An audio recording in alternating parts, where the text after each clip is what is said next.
Is hunky dory.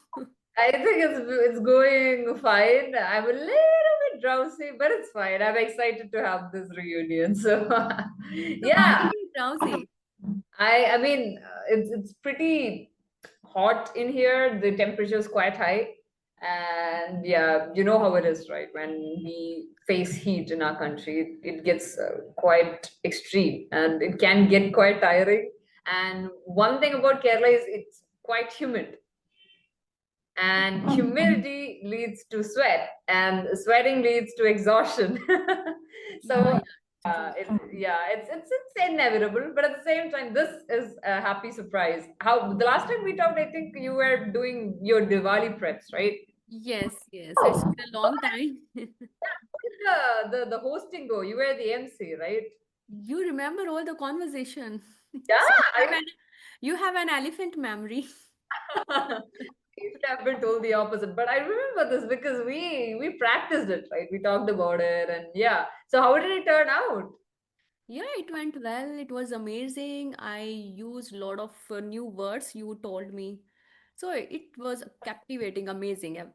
Captivating. Okay, so did somebody call your performance captivating as well? Yeah, I got good compliments because it Oh, was my okay. first time. So everybody was saying, yeah, you speak English well. You just need to elevate your level. You can enhance more and be confident. But Uh-huh. yeah, actually, I was, how can I say, like because there were very less people they knew about English. They were not good at the communication skill. I was the only one. That's why it was really brilliant. Mm-hmm. And I think that's quite rewarding, right? When we put in a lot of effort into learning the language, and finally people give you that recognition where, yeah, you're doing good. They're able to Yeah. understand everything that you say word to word. It's good. Yeah. But Yes.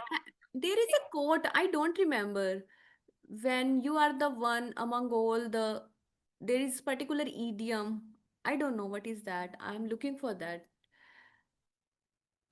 are you In telling Hindi. In Hindi that? we say andho mein kana raja. Okay, so you can say that you end up being the life of the party, something similar to that, Okay. right? Or you can say that you were at your best, right? Okay. Right? I don't think you can translate it quite literally because Literally. that would make I cannot brag about myself a lot. no. I mean, you can say that you were at your best, or you were at the height I of was your at the height. capacities. Yeah, I You was were at at the the height. height of your capacities. Yeah. Yeah, I did my best. Yeah. Or Because you can even say that I was feeling, or you can say that I was on cloud nine. That's yeah. an idiom that you can use. So when you're saying that you're on cloud nine, it's your way of saying that I was having the best time of my life because it was so pleasurable and was so enjoyable, right? So yeah, what do you think in general? Do you think that it helps when learners receive positive feedback about their English speaking journey? Because we talk about this, right? We talk about how people tend to hesitate when they get the feeling that they might be judged Mhm. based on the language that they're speaking. So how was it for you basically? When did you get the feeling that yes, I'm getting good at it? When we learn any new skill or any new talent, so we need some motivation because motivation is that thing that keeps us going. If I'm speaking but you are motivating me, so you can do better, you are an articulate speaker, so it will ignite my spirit. Yeah, ma'am was saying I can speak, so I will put my effort towards it more and more. But Mm-hmm. if someone demotivates us, oh, you don't speak well and you are on social media platform, so you should like discourage you, then I think you will not to give you 100%. But for me, motivation comes from within. I'm not that kind of person. I need external validation because external validation matters, but not too much. If you have something like your passion from inside, then you can do it well, what I feel. Yeah, true, true. I agree. Because rather than validation, you need to have self confidence first, Self right? confidence. Because ultimately, we are trying to make sure that the other person understands the language. So that's the basic, innate aspect of learning any language for that matter, even if it's not just English, right? And as long as that first part is clear, the rest will gradually follow. And I think it helps when we don't beat ourselves ourselves up a little too much, because that's what we tend to do, right? We scrutinize every mistake that we make, and we get so preoccupied with correcting it that we might end up seeking validation quite often than necessary, and that's not really the bigger picture, Hmm. right? Hmm. As long as you maintain the confidence, as long as you remain consistent in your efforts, I think that's what's gonna yield return in long term. Am I not audible? You Hello? are audible, but your voice is repeating sometimes. So, are you having this session on laptop? Yeah, my voice tends to echo when both of our mics Yes, are yes. on. No Yeah, way. yeah. It Yeah. happened in the earlier session as well when I Can uploaded on you try YouTube. muting So, your I think audio? Can you try muting your audio and see if the issue still persists? Can you do that? so. In between, I need to turn on, turn off, turn on, turn off. Exactly. Just try that out for a second. For example, just try it out right now. Just see if it gets any better. Okay. Yeah. Just mute the audio. Yeah. But now I can't hear you. No, as in mute, not mute my audio, mute your audio when you're speaking. Okay. I Let want you me, to mute your mic. go this way only. Right? Okay. So some people, Kusum, I just want you to try it out. For example, if you're speaking and then I need to turn on, then I turn off. If you will speak, then I. Okay, no yeah, problem. Because yeah, this I'll get distracted. Yeah, I need to turn on, turn on. I want to yeah, focus it's a on. little tiring. Yeah, but this happens. I have no idea why it happens sometimes. So yeah, I Yeah, do not know what the issue is. Anyways, we were talking about self-confidence, or weren't we? yeah. So So, what would you? yeah, I have a question for you. Like some people always tell you should have confidence before learning any skill or any language. But I feel confidence comes after learning that skill. So is it true confidence comes after learning or before learning? Okay, so as far as I've noticed, I think that the level of confidence that a person possesses, right, it changes from one person to another, because not everybody is wired the same way. You look at some people, and some people are naturally good orators. You do not need to give them enough ammo. They can just pick a topic, and you're asking them to speak on a topic. They Mm-hmm. can address a crowd almost instantly. Mm-hmm. Right? But at the same time, there are people who require practice, who needs to push themselves out there. And then we also have people who might have had a lot of practice, but they do not end up saying it as well as they might have intended. So I think that varying levels of confidence exists in every human being, but at the same time too, even if you get the feeling that you're not confident enough, the effort matters. Mm-hmm. It's not about going all in with confidence is not something that can be faked. Mm-hmm. Say I am confident and I'm going to learn this and I'm going to say whatever I'm saying, regardless of what the mistakes I'm making. That doesn't work. Confidence is something, like you said, we gradually acquire, we build on it. Mm-hmm. Confidence is, I would say, directly related to clarity as well. Because if we are unable to convey coherent sentences that are understandable, then confidence alone is not going to cut it, right? If we need to say something quite clearly, we need to make sure that whatever we're constructing is correct to some extent, right? So I would say confidence is something that you acquire gradually, but it should be something that you should retain, right? You cannot question your abilities all along the way. If, for example, if I'm somebody who has had quite a lot of practice with English, but I wouldn't say that I'm good at it still. I would say that I'm learning. But at the same time, if I were to remain less confident and if I do not push myself out there to speak in the language more often, then the skill will die out. That's inevitable. So confidence is necessary, but it's not inbuilt or it's not inherent. It can be acquired. But the thing is, we need to retain it once we acquire, right? Because, for example, if I were to say your confidence was what made it happen, made you being an MC happen, right? At the party, right? So that made sure that all eyes were on you. Mm-hmm. Yeah. So that ability to retain people's attention, it comes through practice, and it comes through a bit of you know, self-awareness, or it comes with a lot of self-motivation. So that is something that people can try. And even with a lack of confidence, it helps a lot if you don't beat yourself up upon like little mistakes that you might come across. Won't you agree? Yes, yes, I completely agree with you. Some people are born with it, but some people can acquire it. Confidence is an elegant outfit that anyone can wear, right? Some people have to struggle with it, but some people can acquire it easily. I am the one. Exactly. I am struggling with it because I am gaining confidence. You know, when I started my English journey, when I embarked on it, I was not able to speak in English, so I was underconfident because I was making a lot of mistakes. Now I am gradually evolving myself, so now I have started feeling confident. Yeah, yeah, true. And see, that's, I think, one of the biggest takeaways your viewers can get as well. Because something such as progress is not something that happens instantly. Time, Mhm.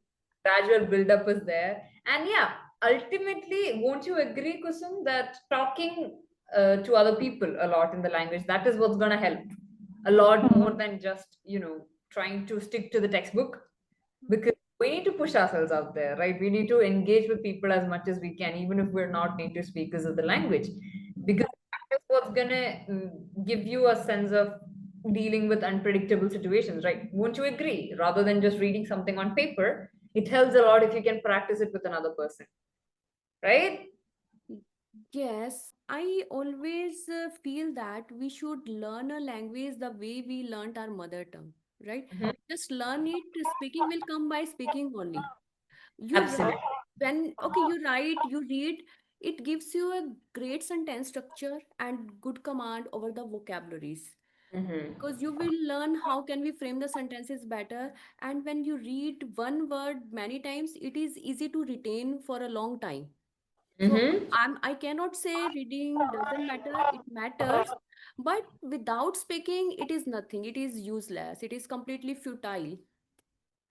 Mm-hmm. Yeah, true, true, true. I agree. I agree. And I think that's one of the beauty of people who are native speakers of the language, right? When English is your first language, it's the language that you learn to communicate your emotions in first.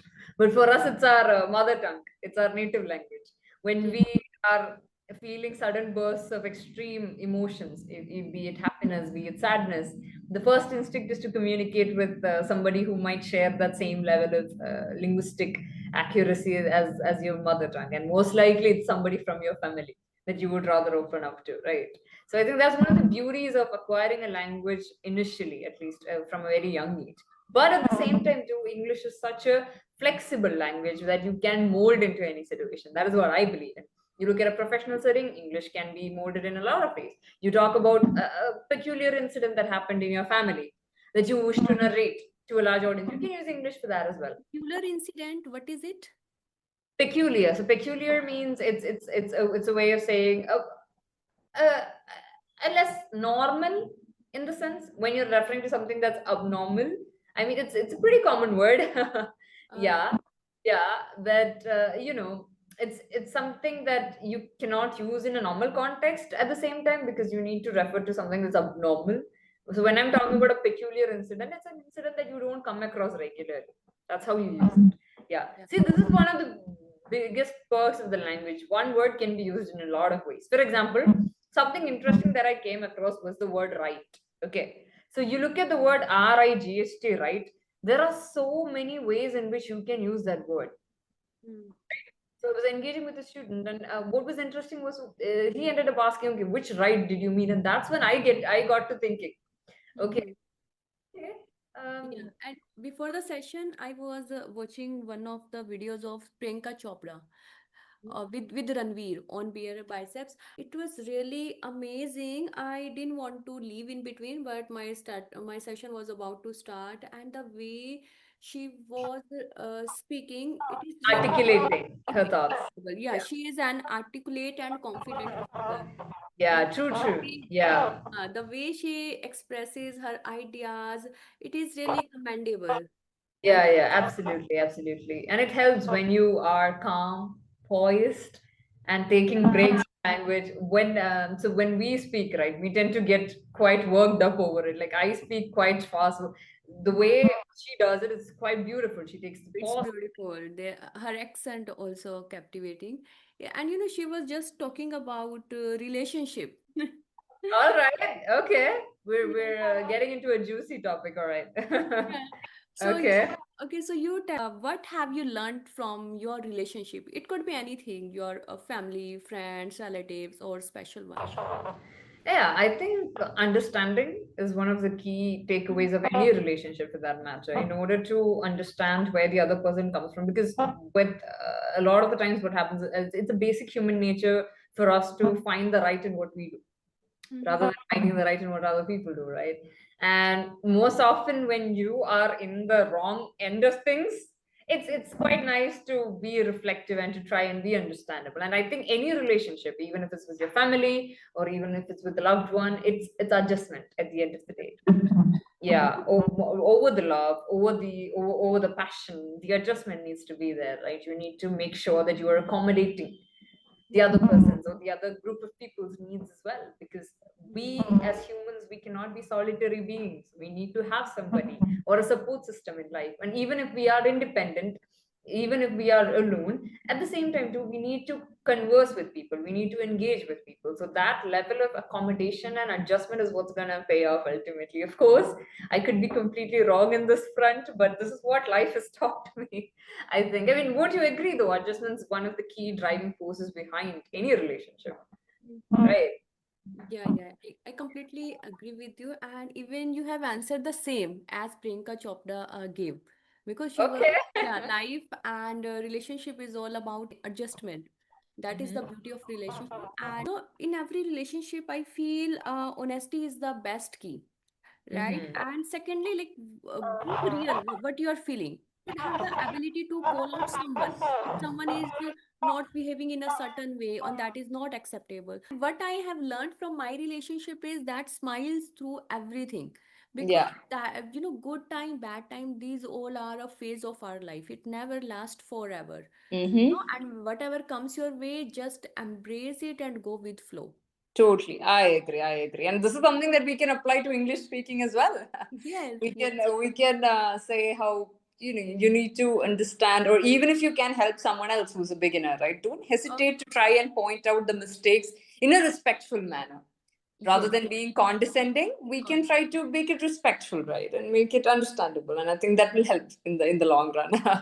Yes, Yeah. and yeah, and I would like to add one more point. We should always focus on maintaining healthy relationship.